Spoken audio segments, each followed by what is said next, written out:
And it is so cool to be kind of in your company. This will never happen again. I'm also really honored to have my two sons here, Oliver and Forrest, who are sitting right here, these two good-looking guys. They are my yin and yang sons. And if I knew what they were going to turn into, I probably would have named them yin and yang. Oliver, my oldest, is my tightly wound, driven, deliberate self. And Forrest is my granola self. Oliver graduated from Goucher with a laser-like focus on, I'm going to go and work in Washington, D.C. Okay? Well, in short order, he became and is the youngest chief of staff for a United States representative, one Congressman David Schweikert from the wild western state of Arizona. He's doing a great job. I couldn't be prouder of him. And I was thrilled to see that he and Chris Bortz kind of hit it off. So maybe he'll be Chris's chief of staff.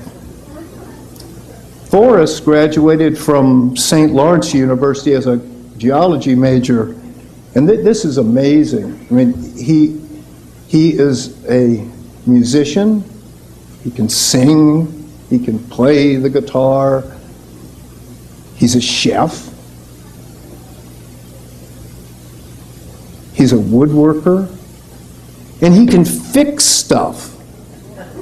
I mean, that is just amazing, because I'll tell you, that gene that hasn't appeared in the Schwab family for generations. I mean, fix it is duct tape. Forrest knows how to really fix it. I've been at Country Day for almost half my life. As a student, I experienced John F. Kennedy's assassination here. And as a staff member, I experienced 9/11. Two times in history when I think everybody knows where they were when those two events happened. I was right here. As a student, I was always surrounded by people a lot smarter than I was. And the same holds true for when I was a staff member here.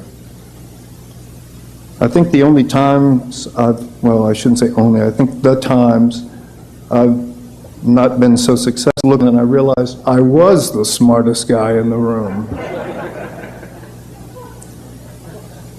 I was fortunate to work with an outstanding group of talented teachers.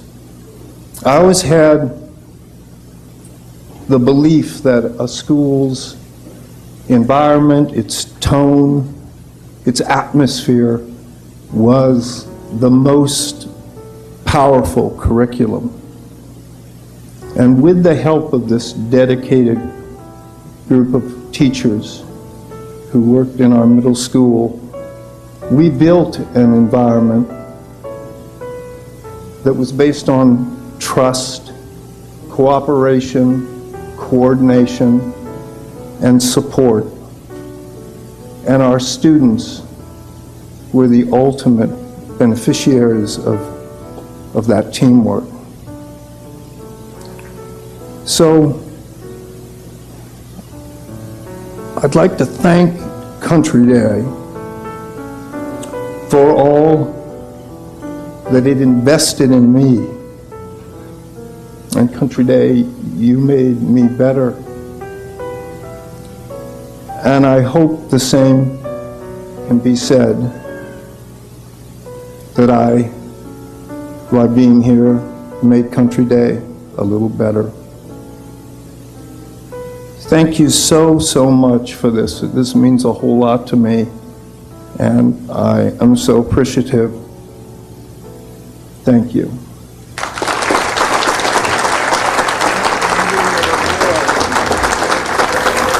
I have some great memories of Dick Schwab. There are the images that come to mind, the bow tie, the perpetual crease in his khaki pants. Even at the end of the day, he had those. I remember him walking around the Commons after school and making sure that all the chairs in the Commons matched, blue, blue, blue, blue, blue, red. He had to get rid of that red chair. All those things that just, made the middle school the middle school. And when I picture him walking, you always knew when he had something important that he was going to, because he kind of leaned forward when he walked, and you knew, okay, he's off going somewhere doing something important. Just had that kind of lean forward, like he was leaning forward into whatever he was going to next. I loved sitting with him when he would talk to students in discipline meetings, because he was so good at getting right to the point and really helping the student. And I loved how he never said, "You're lying." A student would say something, and it would be, covering up something, and he'd say, "Oh, it seems like there's a lot of smoke in the room here. I don't think you're being completely accurate." Or I think you left out some details, and which is a way of saying you're lying. But he would be so concerned about, oh, I'm missing some details here, that would open the student up, and they would, tell all. It was great. It's a great image I have of Dick Schwab is him walking with his dogs, Humphrey and Webster. I remember meeting Webster for the first time as a tiny puppy, and I've never seen dogs so obedient and loyal, and of course it makes sense that they would be, but those, the dogs and Dick Schwab together, they just go together, because they were such wonderful pals, and they still are.